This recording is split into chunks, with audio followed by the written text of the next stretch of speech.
Хоройтой хот буюу одоогийн Бээжин рүү Монголоос тагнуулын томоохон бүлэг богд эзний даалгавраар маш нууцаар хөдлөв.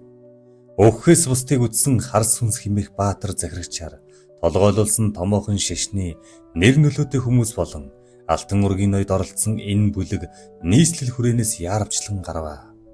Нэрэн дээр Манжин хааны хятадуудаас хамгаалах өөрөг зориг бүхий боломж олдвол тийм даалгавартайж байсан байх. Манж хааныг оргуулах хамгаалах гэх мэт.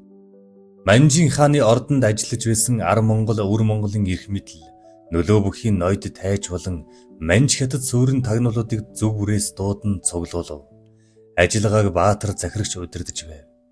Гэвч Японы тагнуулууд өрсөөд Манжин сүүлчийн хаан Пууийг хоолны сагсанд хийж оргуулад хятадаас нууцаар аваад гарчихв. Японууд тэр хаантай хамтраад Манж гоолсыг байгуулж хэсэг бужигнуулсан. Тэр ч яахав? Манайхны үндсэн зориг хаан биш, харин нэгэн нууц өчгийн хуулбарыг олж ирэх байв. Түүнийг нь Монголд богд эзэн болон алтан ургийн бүх ноёд түшгд амьсгаа даран хүлээж байв.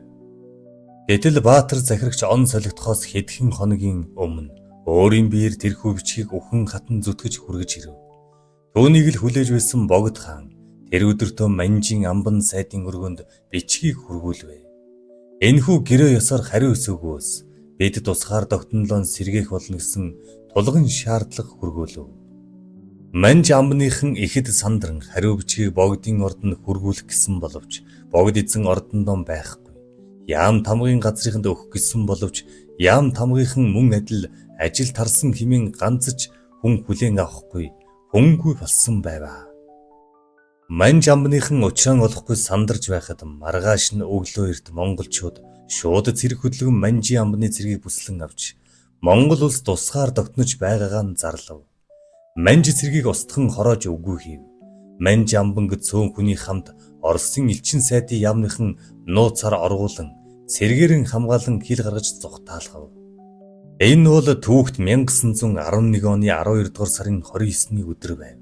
Энэ өдөр Монгол улс дахин сэргэн мандав. Гэхдээ тэр бичиг юун бичиг байв? Тэрхүү бичиг бол дэртээ 200 гаруй жилийн өмнө Монголын алтан ургийн сүүлчийн хаан Лэгдэнгийн хүү Ууба хун тайжин Манжин эзэн хаан Норхож Баатартай хийсэн гэрээ бичиг байв. Бичгийн утга нь Манж Монгол хоёр үндэст нь нэгдэн холбооны улс болов. Нэгдсэн хүчээр хятад болон бусад улсыг цэргийн хүчээр эзлэн дагуулах болно. Энэхүү холбоонд Манж улс удирдан манлайлах, Монгол улс цэргийн хүчээр хамгаалах болон хамтран оролцох болно. Хизээ нэгэн цагт энэхүү холбооны улс задрах цаг болвол Манж Монгол үндэстэн урдын адил өөрсдийн тусгаар улсаан байгуулан орших болно гэсэн утга үхий гэрээ бичиг байв. Энэхүү гэрээ бичгийг Манж амбны туханд нааж байгаад Манж улс нэгэнт үгүй болж байгаа тул бид тусгаар тогтнолон сэргээ мандуулна хэмээн тунхаглав. Тэр даруй ойр тойрны болон дэлхийн хүчрэг 10 хэдэн улс руу Монгол улс хууль ёсны дагуу өөрийн улсаа сэргээж тусгаар тогтнолоо мандуулах хэмээн мэдэгдэв. Япон, Франц зэрэг улсаас хариу баяр хүргэсэн бичиг ирж Америк, Английн томоохон хэвлэлд Монгол улс тусгаар тогтнолоо зарлсныг хэвлэн нийтэлж байв. Бүх Монгол үндэстэнд ирж нэгдэн нийлхийг уриалав.